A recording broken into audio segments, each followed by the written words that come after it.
Bismillahirrahmanirrahim. Perkenalkan, nama saya Muhammad Rifki Ruansyah dengan NIM 2102046010101. Baik, di sini saya akan menjelaskan beberapa tentang saluran transmisi. Yang pertama itu dari definisinya itu sendiri. Definisi saluran transmisi merupakan suatu media yang digunakan untuk mengirim energi listrik dari suatu titik ke titik lain dalam suatu rangkaian listrik. Saluran transmisi ini dari sistem pembangkit listrik 2 kV sampai 24 kV, lalu ke trafo tegangan, lalu masuk ke saluran transmisi, lalu lanjut ke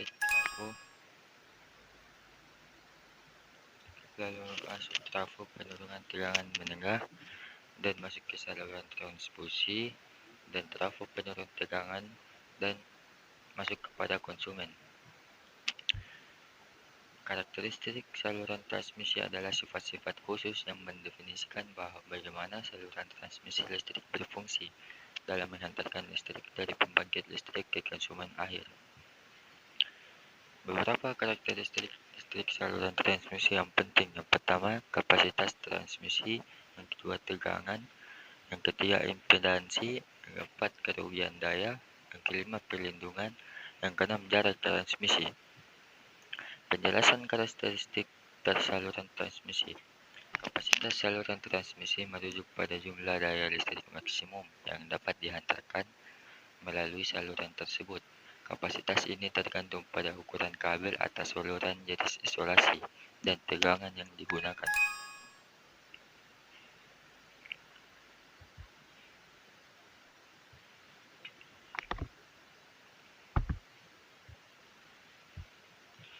Tegangan dalam saluran transmisi dapat beragam, tetapi tegangan tinggi lebih umum digunakan karena mengurangi kerugian daya dan memungkinkan transmisi daya jarak jauh dengan lebih efisien.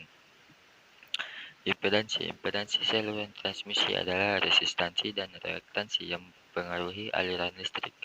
Impedansi ini harus sesuai dengan sistem tenaga listrik agar tidak terjadi pantulan sinyal.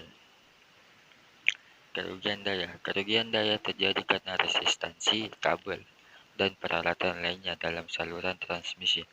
Semakin besar jarak transmisi, semakin tinggi kerugian daya yang perlu diatasi dengan peralatan seperti transformator. Perlindungan. Saluran transmisi harus dilindungi dari cuaca ekstrim, petir, gangguan, dan terjadi darurat lainnya. Sistem proteksi digunakan untuk mendeteksi dan merespon gangguan ini. Jarak transmisi. Jarak antar pembangkit listrik dan konsumen mempengaruhi efisiensi transmisi. Transmisi jarak jauh memerlukan tegangan yang lebih tinggi dan harus mengatasi kerugian daya yang lebih besar. Jenis-jenis saluran transmisi. Yang pertama, saluran transmisi udara, overhead transmission lines. Jenis saluran ini paling umum dan mudah dikenali.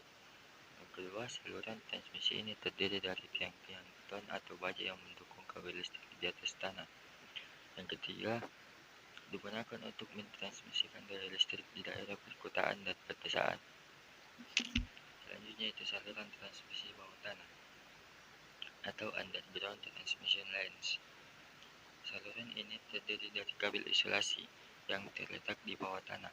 Biasanya digunakan di daerah perkotaan di mana ruang terbatas atau untuk menghindari tampilan saluran transmisi udara. Selanjutnya itu transmisi bawah laut, submarine transmission. Digunakan untuk menghubungkan pulau atau menyeberangi perairan dalam transmisi daya listrik.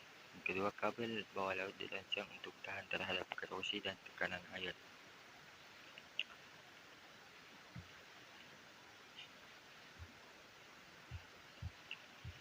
Impedansi karakteristik saluran transmisi adalah parameter elektrik yang menggambarkan sifat listrik dari saluran transmisi seperti kabel koaksi, saluran transmisi mikrostrip atau syarat optik. Impedansi karakteristik adalah impedansi yang dilihat oleh sinyal yang bergerak dalam saluran tersebut dan merupakan konsep penting dalam perencanaan dan analisis sistem transmisi. Impedansi karakteristik biasanya dilambangkan dengan ZO dan diukur dalam ohm. Bagian-bagian penting dalam impedansi karakteristik. Definisi. Impedansi karakteristik adalah rasio antara tegangan dan arus pada titik awal saluran transmisi. Dalam representasi kompleks ini dinyatakan sebagai ZO V per I, di mana V adalah tegangan dan I adalah arus. Nilai tertentu. Nilai impedansi karakteristik Z0 tergantung pada jenis saluran transmisi yang digunakan. Contohnya, untuk koaksial standar, Z0 biasanya adalah 50 ohm atau 75 ohm, sedangkan untuk kabel twisted per Ethernet, Z0 bisa 100 ohm atau 120 ohm. Perubahan impedansi. Perubahan mendadak dalam impedansi karakteristik seperti pada perubahan jenis kabel atau konektor dapat menyebabkan pantulan sinyal dan hilangnya efisiensi transmisi. Pembahasan mengukur dan menghitung impedansi karakteristik resistansi R. Untuk mengukur dan menghitung impedansi karakteristik memerlukan peralatan khusus seperti TDR, Time Domain Reflectometer atau VNA, Vector Analyzer, yang dapat memberikan informasi tentang sifat listrik saluran transmisi. Langkah-langkah umum untuk mengukur dan menghitung impedansi karakteristik data dengan menggunakan peralatan TDR. Pertama itu mempersiapkan peralatan, kedua setel peralatan TDR, yang ketiga kirim pulsa sinyal, yang keempat amati gelombang kembali atau refleksi, yang kelima analisis refleksi. Pembahasan mengukur dan menghitung impedansi karakteristik induktansi L. Induktansi L adalah kemampuan suatu komponen elektrik atau saluran transmisi untuk menghasilkan medan magnet ketika arus listrik mengalir melaluinya. Induktansi diukur dalam satuan Henry. Peran dalam saluran transmisi. Pendukung kapasitas arus tinggi. Induktansi dalam saluran transmisi dapat membantu mengatur aliran arus. Penting dalam transian. Induktansi juga memainkan peran dalam mengendalikan transian listrik seperti lonjakan tegangan dan arus.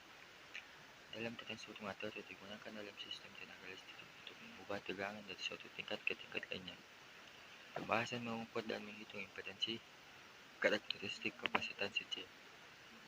Kapasitansi C adalah kemampuan suatu komponen elektrik atau suatu transmisi untuk menyimpan muatan listrik ketika tegangan diterapkan. Kapasitansi diukur dalam satuan farad.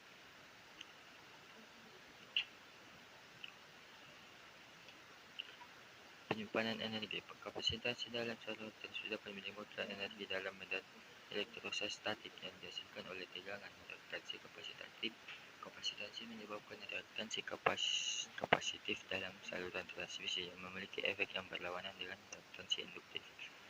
Penting dalam pengendalian kualitas daya. Kapasitansi sistem tenaga dapat memperoleh faktor daya dan kualitas daya listrik. Baik, itu mungkin sedikit dari saya. Kurang dan lebihnya mohon dimaafkan. Wabillahi taufiq wal hidayah. Assalamualaikum warahmatullahi wabarakatuh.